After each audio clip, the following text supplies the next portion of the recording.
Hi, I'm Phil from PrepRS. Nothing intrigues humans more than a mystery, and one such mystery has to be that of vampires. I've bought two antique vampire slaying kits. One was made in Germany, one is unknown manufacturer, but I think perhaps it was made in England. I'm not sure. I'm sure a lot of the fear in connection with vampires came from the early novels and movies. The earliest novel was in 1872 called Prince of Darkness. One soon followed in 1897, a novel by Bram Stoker, an Irishman, and that was also a vampire novel. The first film was 1896, and it was a French film, The House of the Devil. In 1916, a German film came out, also on vampires. 1931, Universal Studios came out with the blockbuster Dracula. So there's a series of films, and I'm sure that created widespread panic. So let's take a look at these so-called slaying kits, shall we? Vampire Kit 1 is clearly from the 1800s, probably early 1800s. Around that time there was a frenzy of fear about vampires across Europe and also into England. I think that this Victorian kit was used by a priest. I think it was a priest's kit, maybe based in a church. You've got a very large cross of Jesus there.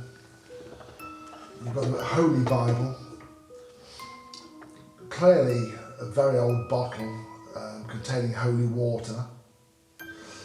3 large wooden stakes and a hammer that looks fit for purpose, like it could drive it into flesh.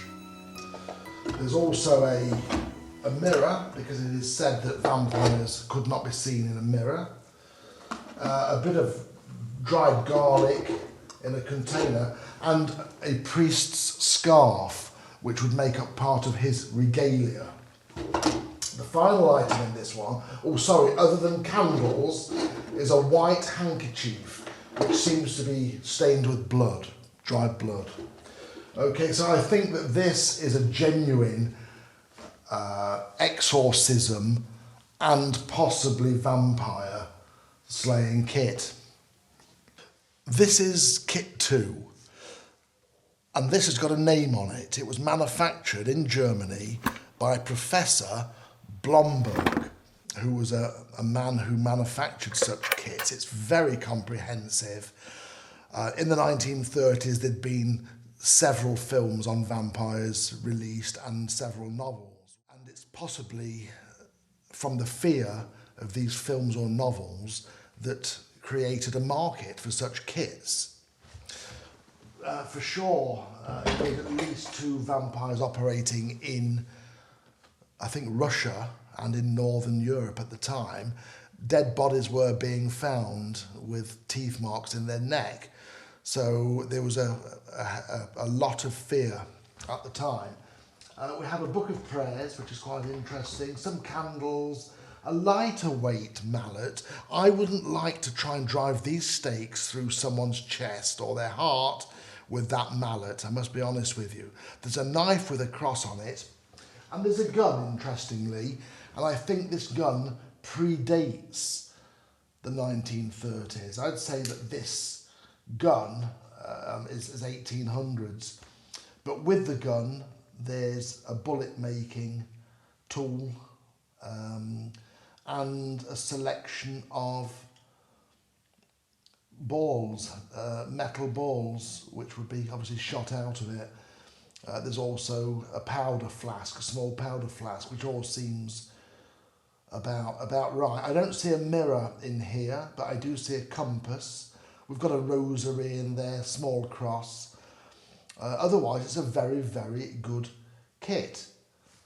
Plenty of holy water, wolfsbane, powdered garlic, and a special serum, as it's called, but it's a very well produced kit. I suggest it's genuine, albeit it was perhaps marketed for people that were totally in fear, frightened tourists perhaps, I don't know, but I think the first kit is certainly a genuine fit for purpose one, and the second one is more a collector's type kit. If you are interested in this production, please subscribe to Prep RS. We cover life's mysteries, survival, a whole host of things like that. So please subscribe and watch some more of our videos.